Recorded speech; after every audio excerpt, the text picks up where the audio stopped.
안녕하세요. 살담TV입니다. 자, 오늘은 해남 두 번째로 한번 찾아가 볼까요? 해남의 천국 보길도 이야기를 한번 해볼까요? 네. 명자호란이 일어났고 윤선도는 나라를 구하기 위해서 노비와 선비들을 태워가지고 강화도로 갑니다. 그런데 이미 인조는 삼전도에서 굴욕을 당한 상태였기 때문에 네. 싸울 기회를 잃어버린 거예요.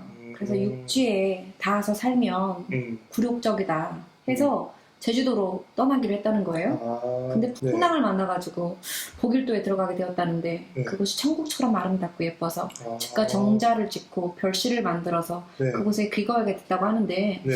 해남에 살면서 보길도 모르기 힘들거든요. 그러니까 풍랑 받아서 갑자기 찾았다고 보기 조금 어려워요. 아, 그래요? 네. 약간, 어쨌든 그분이 노년을 이곳에서 더 이상 이렇게 정치의 태풍 속에서 살지 말고 좀 쉬어야 되겠다라고 생각해서 인공적으로 인테리어한 섬이 바로 보길도라고 생각하시면 됩니다. 아, 네. 섬에 자신만의 집을 만드신 거네요? 그렇죠. 집은 따로 있고 네. 그리고 별서도 따로 있고 여기는 별장, 별장. 리조트. 그냥 집 하나 지은 건 아니고 섬 전체를 인테리어했기 때문에 리조트, 그 트럼프급이라고 생각하시면 돼요. 그래서 인조 네. 15년 그 51차례, 그때가 1631년이거든요. 네. 그때 13년간 글과 마음을 다듬으면서 어부사시사를 지은 곳이 바로 여기라고 생각하시면 됩니다. 우리는 보통 가면은 딱 네. 한 군데만 갔다가 돌아오기 때문에 네. 여기는 그냥 정장 하나 있던데 세원정 하나 있던데 라고 하는데 세원정만 보고 오시면 안 되는 거고 여기에 가보면은 살림집이었던 낙서제, 그럼 여기서 정면으로 바라다 보이는 바위산 중턱에 동천석실이 있어요. 네. 여기는 책을 읽고 수련하는 곳이라고 하는데 동천석실, 여기까지 보고 오셔야 되는 거예요. 너무 웃긴 건 네. 이게 낙서제에서 집에 있다가 이렇게 돌집 동천석실로 걸어가잖아요. 네. 한 40분은 걸려요. 근데 거기에 그 산 꼭대기에 네. 바위가 있는 곳에다가 서재를 지은 것도 기가 막히지만 그 바위를 뚫고 연못도 만들었어요. 거기다가 상을 펼치고 술 한잔 하기 딱 좋아요.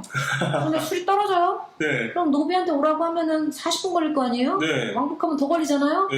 그래서 어떻게 하냐면 새로운 곳, 그러니까 개화에 익숙한 사람들이라고 그랬잖아요. 네. 그래서 레일을 달아요. 낙서제 동천석실까지 레일로 바구니가 와요. 와.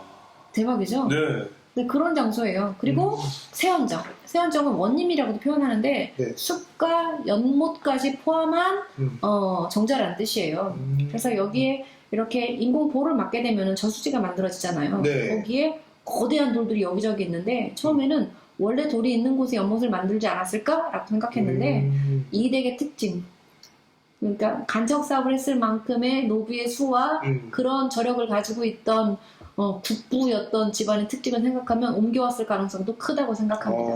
한국 정원 중에서 이렇게 예쁠 수가 있을까요? 이거는 네. 돈만 있어서 되는 건 아니고 가치로움을 볼 수 있는 눈이 있어야만 가능한 거예요.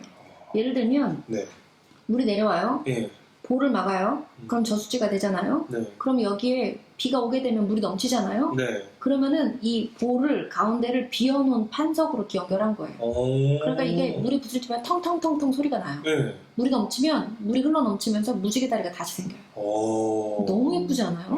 엄청 이뻐 보여. 물이 불어도 네. 안 불어도 거기에 물이 닿는 소리만으로도 이미 음악까지 같이 고려를 한 거예요. 시각적, 청각적. 이걸 어떻게 할 수 있었을까 싶은데 네. 그거를 바라보면서 세원정에 열개문을 다 올리면 온돌바닥 위에 혼자 앉아서 고고하게 사방을 바라볼 수 있는 거예요. 그런데 직접 이렇게 무희들이 춤추고 이러는 걸 보지도 않았어요. 다른 데서 춤추게 하고 물에 비치는 모습을 보게 했어요. 그게 옥소대거든요. 그래서 판석보를 건너서 산길을 한참 올라가면 네. 옥소대가 있어요.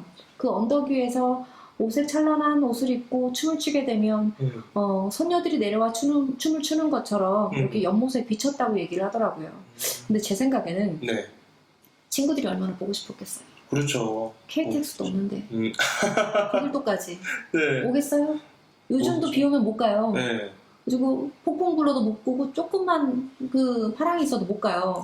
근데 그때 얼마나 친구들이 보고 싶었겠어요. 그쵸. 그런데 고산이랑 놀면 또 남의 눈이 찍히니까 보고 싶어도 못 오거든요. 근데 기별이 왔을 수 있잖아요. 네. 누가 온다더라. 네. 너무 보고 싶어서 고산이 옥소대에 올라가서 배가 보일 때까지 지켜봤던 거였던 거 아닐까. 그런 장소가 옥소대가 아닐까 생각이 들어서 여기 가보면 에이 건물 하나밖에 없네 이렇게 생각하지 말고 옥소대를 네. 한번 따라서 걸어 올라가 보면 좋을 것 같아요. 왜 지금은 가보면은 원룸이란 느낌이 안 되냐면 네. 그 세연장 바로 옆에 학교가 있어요. 어?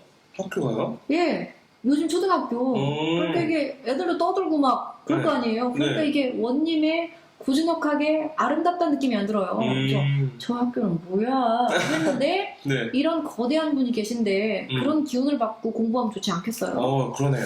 그렇겠구나. 근데 없으면 좋겠는데 애들 생각하면 있긴 있어야지 이런 생각은 드는데 네. 어쨌든 여기를 아름답다고 느끼려고 한다면 일단 사람이 없을 때 가는 게 좋고 비가 부슬부슬 내릴 때가 좋고 그리고 오랫동안 앉아 있어야 좋습니다.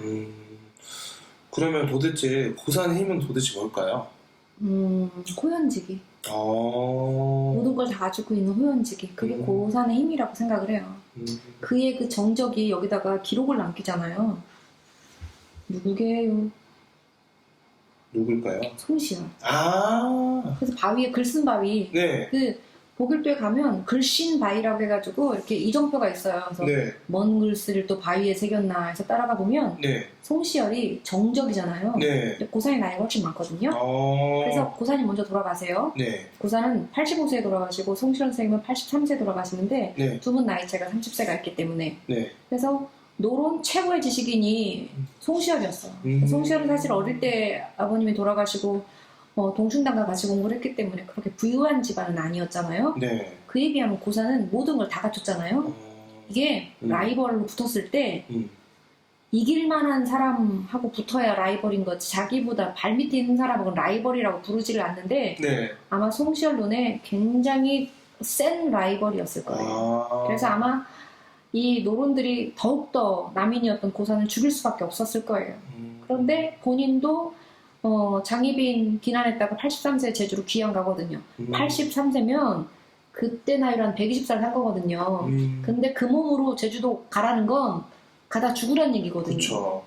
한때는 가장 귀한 사람이었고 뭐 실록에 끝없이 부름을 받는 그런 이름이었는데 80세 노인이 되어가지고 죽으러 제주로 가는데 하필이면 또 비바람이 불어가지고 섬에 섰는데 거기가 고산내 섬이네. 고산내 리조트네. 그래서 에휴 내가 참 철이 없었구나 해서 자기의 심정을 글쓴바위에다가 남기게 됩니다. 얼마나 슬펐겠어요. 그러겠네요. 이사님의 이야기를 듣다 보니까 고사 선생님 굉장히 뛰어난 분님이 틀림없는데 엄청나죠. 왜 사람들은 이분에 대해서 알지 못할까요? 뭐 우리가 언제 역사에 관심 있었나요? 그런가요? 우리가 뭐 언제 뭐 역사에 관심 있고 뭐 그러지 않았잖아요. 유학에 관심 있었나요? 뭐 이렇게 송시열이다 말아먹은 나라 뭐 이렇게 하지 않았나요? 그러니까 우리가 네. 이제는 공부가 아니라 우리나라의 아름다운 문화로 또 강한 문화로서의 유학을 바라보면 어떨까 싶어요. 또 우리 장군의 시절이 워낙 길었잖아요. 그쵸. 그때 동네 장군 중심의 교육을 우리가 많이 받아가지고 김종직, 김갱필, 이재현, 백이정, 안양, 조식 아무것도 모르잖아요. 네. 그러니까 살담 TV가 갈 길이 먼 겁니다. 네. 그리고 고산의 무덤이 굉장히 명당이라고 들었어요. 명당이죠. 정조가 고산을 그렇게나 좋아해요. 그 고산의 기록들을 찾아보거든요. 네. 그 고산이 픽하면 정조도 픽해요. 그래서 저도 네. 정조가 픽하면 나도 픽하고 고산이 픽하면 나도 픽해요. 그래서 네. 무학대사가 살아온 것 같다라고 했던 게 고산의 네. 무덤짜리 택지였어요. 그래서 고산이 네. 지정한 장소가 그냥 보기에만 좋은 게 아니라 편해요. 그럼 본인의 무덤 자리는 안 잡았겠어요? 잡았겠죠. 그쵸. 그래서 잡습니다. 이게 바로 금쇠동입니다. 54세에 꿈을 꾸는데 꿈속에 네. 옥황상제가 금쇠 석괴를 내려요. 그 장신구가 붙어있는 네. 돌로 된 괴를 내렸다는 얘기예요. 그래서 금쇠동이에요. 그래서 금쇠동에다가 집을 짓고 9년을 살거든요. 네. 그런데 여기에 자기 무덤을 다른 사람이 먼저 찍고 있었어요. 그게 누구냐면 그 당대에 정말 유명한 지관이었어요. 이의신이라고. 맥을 잇는 지관 중에 한 명이거든요. 네. 이 사람이 한양의 직위는 다 했으니까 이사 가야 된다고 했어요. 이 사람 의견이 받아들여졌으면 네. 파주가 수도예요.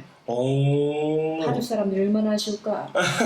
이의신을 초대한 거예요. 네. 그래서 해남에 온 거예요. 원래 사랑제는 이렇게 네. 전국에 내놓으라는 사람들 부르는 거예요. 그래서 자기 자식 가르치는 거예요. 이게 과거시험 붙는 네. 쪽집게 과외거든요. 그래서 이의신을 불러와요. 네. 이의신이 여기 왔다가 금세동을 찾았겠죠. 음. 직관인데. 근데 그 땅을 말했겠어요? 말 안 했겠죠. 자기 무덤으로 정지했는데. 아. 그래서 이의신을 계속 술을 먹여요. 음. 근데 이의신이 몰래 그 길을 찾느라고 밤마다 말을 타고 나가가지고 그 지역을 찾거든요. 그래서 술을 겁나게 많이 마시고 말을 타니까 말이 습관처럼 그 자리에 찾아갔겠죠. 아오. 그래서 거기다가 네. 말뚝을 받고 네. 이의신한테 고산이 나 택지 하나 했는데 한번 봐주겠느냐고 한번 가보자고 네. 갔더니 이의신이 막 웃으면서 자기가 점지한 땅인 거예요. 그래서 뭐라고 하냐면 네. 자리에는 모두 임자가 있는데 음. 제가 개인스럽게 헛고생을 했습니다 이렇게 말합니다. 그게 금세동입니다. 현명하네요. 얼마나 예쁜데 안 가봤죠? 네. 여길 가봐야지. 고산 윤선도 선생이 만들었던 한국 전통정원 금쇠동이 세상 밖으로 모습을 드러냈습니다. 산 꼭대기에 조성된 금쇠동은 복원을 위한 발굴 작업이 한창입니다. 문현철 기자가 보도합니다. 깊은 골짜기를 지나고 산 정상까지 수풀을 헤치며 힘들게 오른 곳. 자연을 그대로 담는 한국의 전통 정원인 온림터가 또아리를 틀고 있습니다. 고향에서 응가든 고산 윤선도 선생이 꿈속에서 봤던 곳에 22개 비경을 찾아 만들었다는 금쇠동입니다. 문어 속에서만 전해지던 금쇠동이 370여 년 만에 향토 사학자에 의해서 발견됐습니다. 국가사조로 지정된 금쇠동이 지난해부터 추진 중인 발굴 조사를 통해 그 윤곽을 차츰 드러내기 시작했습니다. 고산이 후학을 양성했다는 교우제와 침소했던 회신당, 신선의 삶을 꿈꿨던 정자 휘수정, 연못터 등도 당시 모습을 그대로 간직하고 있습니다. 이번 발굴조사의 목적은 금세동에 있는 이 건물이라든지 주변 유구, 그다음에 평탄지, 연못 등을 이렇게 발굴해서 그 규모와 성격을 파악하는 것이고, 해남군과 문화재청은 발굴조사가 끝나면 하늘정원인 금쇠동을 원형대로 복원하고 고산이 다녔던 옛길을 문학탐방로로 조성하기로 했습니다. MBC 뉴스 문현철입니다. 이 해남은 뭐 하나 몰라. 지금 둘레길이 인기인데 이런데 둘레길 만드는 거예요. 괜히 이것저것 뚫는 게 아니라. 뭐 하는 거야 이런 걸 만들지. 해남청에서 조만간 연락이 올 것 같습니다. 저한테요? 네. 들을까? 상암TV를 해남까지 들을까? 네, 듣도록 해야죠. 얼마나 네. 그 땅을 잘 점지를 하냐면 효종이 돌아가실 거잖아요. 네. 효종의 무덤자리를 찍는데 송시열도 잡고요. 고산도 잡아요. 송시열 픽은 네. 동구름, 지금의 구리시에 잡아요. 어. 근데 고산은 어디에 잡냐면은 네. 그 수원에다가 잡아요. 근데 너무 멀거든. 네. 이게 왕의 무덤은 수도로부터 심리가 넘으면 안 돼요. 왜냐면 갔다가 돌아올 수 있어야 되거든요. 그래서 심리에서 백리 사이에 무덤을 지어야 해요. 네. 그래서 동구릉에다가 송시열이 지정을 했고 거기에 무덤을 지었는데 지금 효종 무덤이 어디 있어요? 여주에 있어요. 아니 구리에 때문에 그 묻자마자 네. 성물이 다 터져요. 물이 찬다는 거거든. 네. 그래가지고 다시 이장한 데가 세종대왕 무덤 옆이에요. 그래서 둘 다 똑같이 이름이 한자가 다른 영릉이에요. 그래서 세종대왕 무덤은 가도 효종대왕 무덤은 안 가. 근데 곁다리로 붙어 있거든. 근데 나는 효종대왕 무덤 좋아해요. 그러니까 고산이 그래요. 네. 그거 동구릉에 만들어봐라. 반드시 문제 생긴다. 라고 했는데 송시열이 그 말 듣니까 더 만들어야 되겠는 거야. 그래서 더 만들어요. 그런데 터져가지고 어쨌든 여주로 이장을 한 거잖아요. 네. 그것만 봐도 고산의 픽이 엄청났다는 걸 알 수 있죠. 그럼 고산의 그 무덤자리에 누가 들어갔을까요? 고산이 지정한, 효종의 무덤자리로 지정한 누가 들어갔을까요? 누가 들어갔을까요? 사도세자. 오. 정조가 네. 자기가 들어갔으면 어쩌면 49에 안 죽었을 수 있는데 자기 아버지를 넣어요. 사도세자. 얼마나 한방께 떠났어요. 그래서 왕 되자마자 나는 사도세자의 아들이다 하면서 네. 왕 시작하잖아요. 네. 그래서 아버지 무덤을 옮겨요. 몇 자리가 주한지 모르겠지만 네. 죽어서라도 사도세자가 왕이 됩니다. 거기에 거기에 그 정조가 묻혔어야 되는데 대단하잖아요. 정조는 무조건 네. 고산픽 거기 이렇게 했어요. 그래서 흥미했네요. 사도세자가 글로 들어가게 되는 거예요. 네. 그런데 이 아름다운 풍광을 가진 금세동에 지은 시가 있다고 들었어요. 오후가 우리가 고3 지나면서 네. 정철의 관동별국하고 어부사시다 우리를 얼마나 괴롭혀요. 허우 나 그래가지고 나는 좋아할 수가 없었는데 음. 그래도 오우가는 좋더라고요. 오우가가 네. 네벗이 몇인가 하니 수석과 송죽이라. 그러니까 물하고 돌하고 소나무하고 대나무하고 동산에 달 오르니 그더욱 반갑구나. 두어라 이 5밖에 더하여 무엇하리. 5명의 친구라는 뜻의 오우가가 얼마나 배신을 많이 당했겠어요. 정말 믿었는데. 네. 그러니까 목숨을 걸고선 싸우는 일이니까 친구가 없는 거예요. 그리고 인문학 해봐요. 정답이 없다? 그리고 영원한 건 없다? 그렇죠. 그게 인문학이다? 근데 영원한 걸 찾는 거야. 무조건 찾는 거야. 근데 없어. 없는 게 답이야. 근데 찾아. 그래서 이론을 많이 될수록 좋은 이론이 되는 거예요. 그래서 없어. 영원한 건 없어. 근데 보니까 딱 5개는 그래도 영원해. 수석과 송죽과 달이었어요. 근데 고사는 여기에 사람을 끼고 싶어 했어요. 근데 끝내 못 찾고 외롭게 떠난 거야. 고산이 외로운 산이라는 뜻이잖아요. 그렇죠. 가슴 아파. 가슴 아프죠. 눈물 흘리시면 안 됩니다. 네. 네. 그 집 손자가 정약용인데 오늘 네. 정약용까지 하면 집에 못 가니까 네. 정약용은 우리 다음 시간에 네, 알겠습니다. 이어가도록 하겠습니다. 네. 그러면 다음 시간에 뵙겠습니다. 네, 고생하셨습니다. 네, 수고하셨습니다.